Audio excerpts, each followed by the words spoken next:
Assalamualaikum warahmatullahi wabarakatuh. Saya Syahrul Saleh, SPDI GR, calon guru penggerak Angkatan 9 Provinsi Sulawesi Selatan, Unit Kerja UPT SPF SD Impres Prumnas Kota Makassar. Kali ini saya akan memaparkan koneksi antar materi modul 1.4 budaya positif, keterkaitan antar modul 1.1, 1.2, 1.3, dan 1.4. Perkenalkan. Keterkaitan antar materi.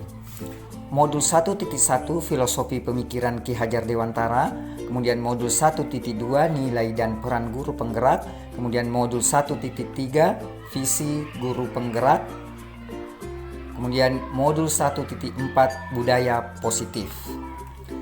Dan tujuan akhirnya Filosofi Pemikiran Ki Hajar Dewantara, kemudian Nilai dan Peran Guru Penggerak, lalu Visi Guru Penggerak dan Budaya Positif, dan akhirnya menjadi profil pelajar Pancasila. Filosofi Pemikiran Ki Hajar Dewantara. Pendidikan adalah menuntun segala kekuatan kodrat yang ada pada anak, alam, dan zaman, agar mereka mencapai keselamatan dan kebahagiaan setinggi-tingginya. Pendidikan menghamba pada murid. Pendidikan haruslah berpihak pada murid sesuai dengan minat, bakat, dan kemampuan anak. Guru ibarat petani, sekolah ibarat lahan atau tanah, dan murid ibarat benih. Petani hanya bisa menuntun tumbuhnya benih dengan merawatnya. Nilai dan peran guru penggerak. Dari pernyataan Ki Hajar Dewantara tersebut, maka seorang guru harus mempunyai nilai dan menjalankan perannya agar mampu menuntun tumbuh kembangnya murid melalui pengajaran yang berpusat pada murid. Adapun nilai guru penggerak yaitu yang pertama mandiri, yang kedua reflektif, yang ketiga inovatif, yang keempat kolaborasi, dan yang kelima berpihak pada murid. Peran guru penggerak. Yang pertama menjadi pemimpin pembelajaran, yang kedua menjadi coach bagi guru lain, yang ketiga mendorong kolaborasi, yang keempat mewujudkan kepemimpinan murid, dan yang kelima menggerakkan komunitas praktisi. Visi guru penggerak. Dalam mewujudkan suatu perubahan, diperlukan visi dan langkah-langkah yang tepat dalam mencapainya. Visi dapat terwujud jika terdapat kerjasama dengan semua warga sekolah. Oleh karena itu, dalam mewujudkan visi diperlukan langkah konkret menggunakan metode inquiry apresiatif dengan tahapan bagja. Tahapan bagja yaitu yang pertama B. Buat pertanyaan, A. Ambil pelajaran, G. Gali mimpi, J. Jabarkan rencana, dan A. Atur eksekusi. Budaya positif. Berdasarkan penerapan tahapan bagja tersebut, akan muncul pembiasaan-pembiasaan positif di sekolah yang kita kenal dengan budaya positif. Budaya positif ini akan menimbulkan rasa aman dan nyaman pada murid dalam proses pembelajaran.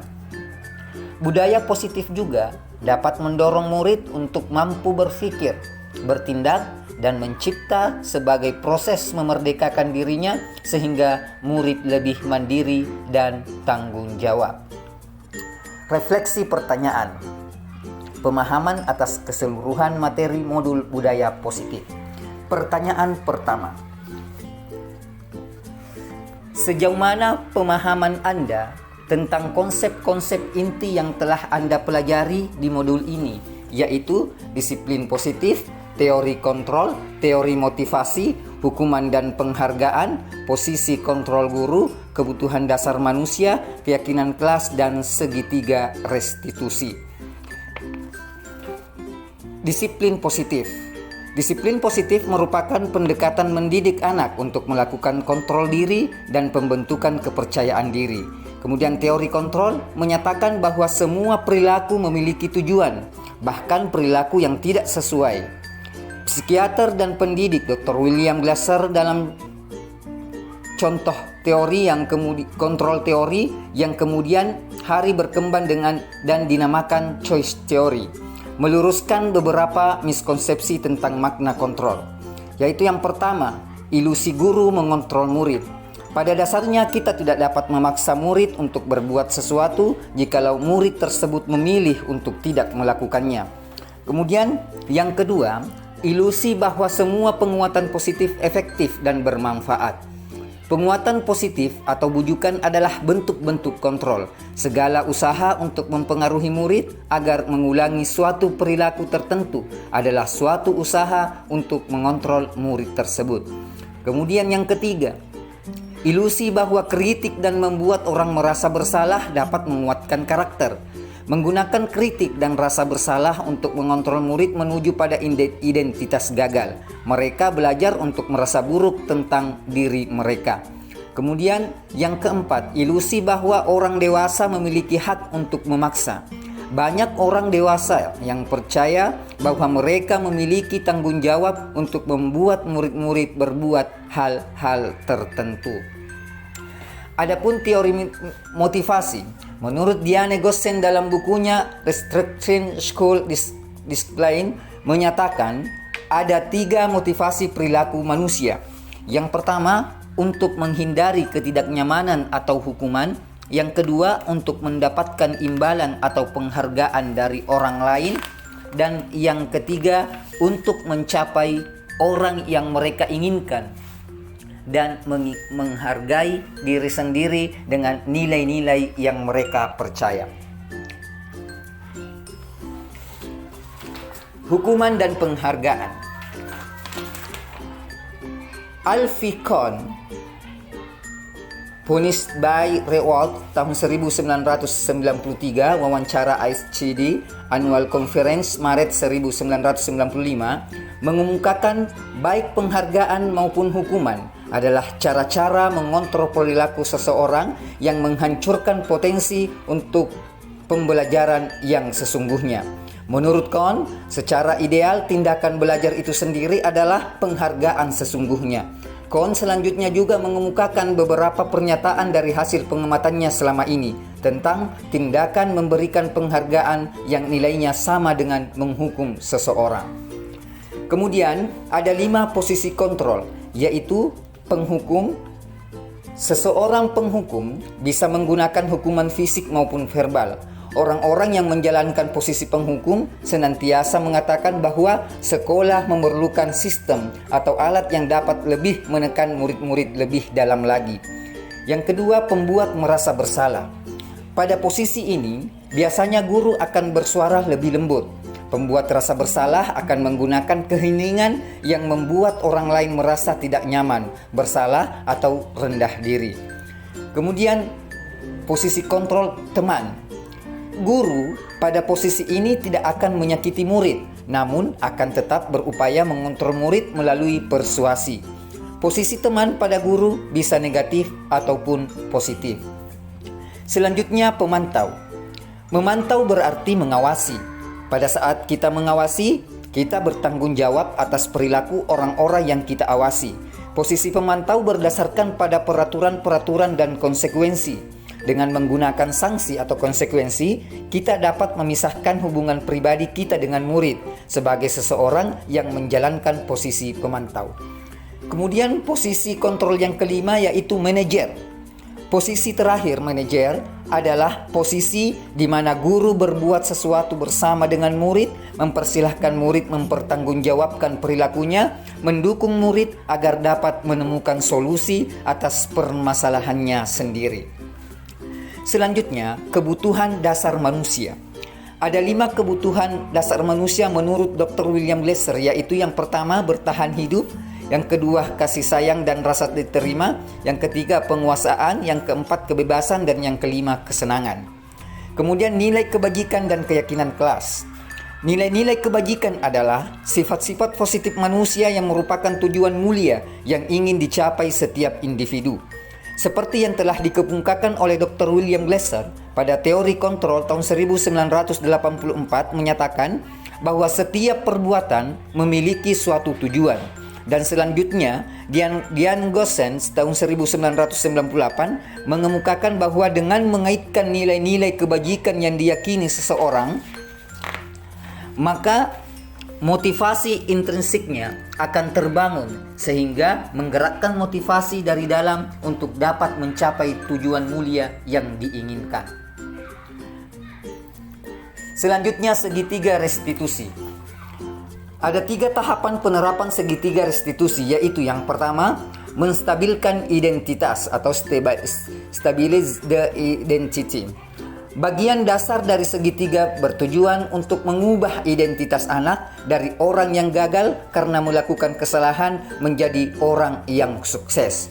Kemudian yang kedua, validasi tindakan yang salah atau validate the misbehavior. Setiap tindakan kita dilakukan dengan suatu tujuan, yaitu memenuhi kebutuhan dasar. Kalau kita memahami kebutuhan dasar apa yang mendasari sebuah tindakan, kita akan bisa menemukan cara-cara paling efektif untuk memenuhi kebutuhan tersebut. Selanjutnya yang ketiga, menanyakan keyakinan atau seek the belief. Teori kontrol menyatakan bahwa kita pada dasarnya termotivasi secara internal. Ketika identitas sukses telah tercapai atau langkah pertama dan tingkah laku yang salah telah divalidasi dalam langkah yang kedua, maka anak akan siap untuk dihubungkan dengan nilai-nilai yang dia percaya dan berpindah menjadi orang yang dia inginkan. Pertanyaan kedua,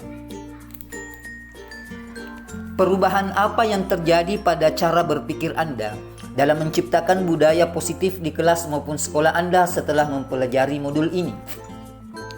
Setelah mempelajari modul ini, saya berpikir bahwa untuk menciptakan budaya positif di kelas maupun di sekolah harus melibatkan murid dalam perencanaan hingga pelaksanaan budaya positif, dengan harapan mewujudkan kelas atau sekolah yang nyaman, aman, positif berdasarkan keyakinan kelas atau sekolah yang diyakini bersama.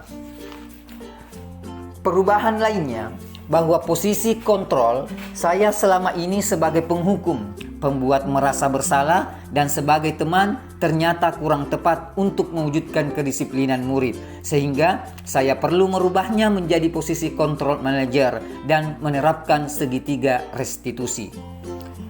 Pertanyaan ketiga, pengalaman seperti apakah yang pernah Anda alami terkait penerapan konsep-konsep inti dalam modul budaya positif, baik di lingkup kelas maupun sekolah Anda? Pengalaman yang pernah saya alami dalam menerapkan konsep modul budaya positif, ketika saya mempunyai keinginan untuk menyelesaikan permasalahan pelanggaran atau indisipliner murid dengan memposisikan diri sebagai manajer. Terkadang sikap saya berbenturan dengan budaya sekolah yang terbiasa menghukum murid sebagai langkah jitu membentuk disiplin. Maka dari itu, saya memerlukan suatu pendekatan khusus dalam mensosialisasikan hal ini kepada teman sejawat. Pertanyaan keempat, bagaimana perasaan Anda ketika mengalami hal-hal tersebut? Perasaan saya ketika mengalami hal tersebut adalah merasa lebih tertantang untuk mengimplementasikan posisi guru sebagai manajer dan menerapkan segitiga restitusi dalam menangani kasus indisipliner murid. Guru akan memberikan kesempatan kepada murid untuk mempertanggungjawabkan perilaku dan mendukung murid menemukan solusi atas permasalahannya. Selain itu, saya juga merasa tertantang untuk menyusun strategi untuk mensosialisasikan konsep budaya positif kepada rekan sejawat agar kami dapat berkolaborasi melakukan perubahan budaya positif di kelas maupun sekolah. Selanjutnya, pertanyaan kelima. Menurut Anda, terkait pengalaman dalam penerapan konsep-konsep tersebut, hal apa sajakah yang sudah baik? Adakah yang perlu diperbaiki? Menurut saya, hal baik yang sudah ada di lingkungan kelas dan sekolah adalah disiplin positif, nilai-nilai kebajikan, serta keyakinan kelas yang dibangun bersama dengan berpihak pada murid. Adapun yang perlu diperbaiki adalah posisi kontrol seorang guru yang selama ini cenderung sebagai penghukum dan pembuat merasa bersalah menuju posisi seorang manajer. Pertanyaan keenam. Sebelum mempelajari modul ini, ketika berinteraksi dengan murid berdasarkan 5 posisi kontrol, posisi manakah yang paling sering Anda pakai dan bagaimana perasaan Anda saat itu? Setelah mempelajari modul ini, posisi apa yang Anda pakai dan bagaimana perasaan Anda sekarang? Apa perbedaannya? Sebelumnya, saya sering menggunakan posisi kontrol sebagai penghukum, teman, dan pemantau. Saat itu, perasaan saya adalah merasa benar dengan tindakan yang saya berikan kepada murid saya, walaupun kadang hasil yang saya harapkan kurang signifikan. Setelah mempelajari modul ini, saya mencoba menggunakan posisi kontrol sebagai manajer. Saat saya mampu memposisikan diri sebagai manajer dengan penerapan segitiga restitusi, saya merasa bangga dengan murid saya yang lebih menunjukkan rasa tanggung jawabnya saat memperbaiki kesalahannya dan mampu mengambil pelajaran dari tindakannya yang salah. Pertanyaan ketujuh. Sebelum mempelajari modul ini, pernahkah Anda menerapkan segitiga restitusi ketika menghadapi permasalahan murid Anda? Jika iya, tahap mana yang Anda praktekkan dan bagaimana Anda mempraktekkannya?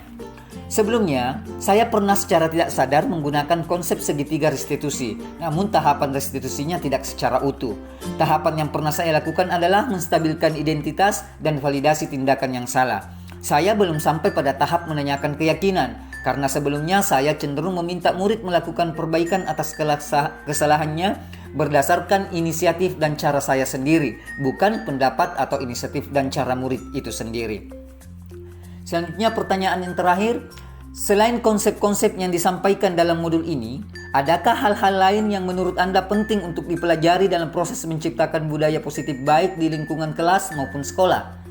Hal yang menurut saya penting dalam menciptakan budaya positif adalah kolaborasi atau kerjasama yang baik semua warga sekolah maupun stakeholder yang ada di kelas maupun sekolah, serta sarana prasarana sekolah yang mendukung.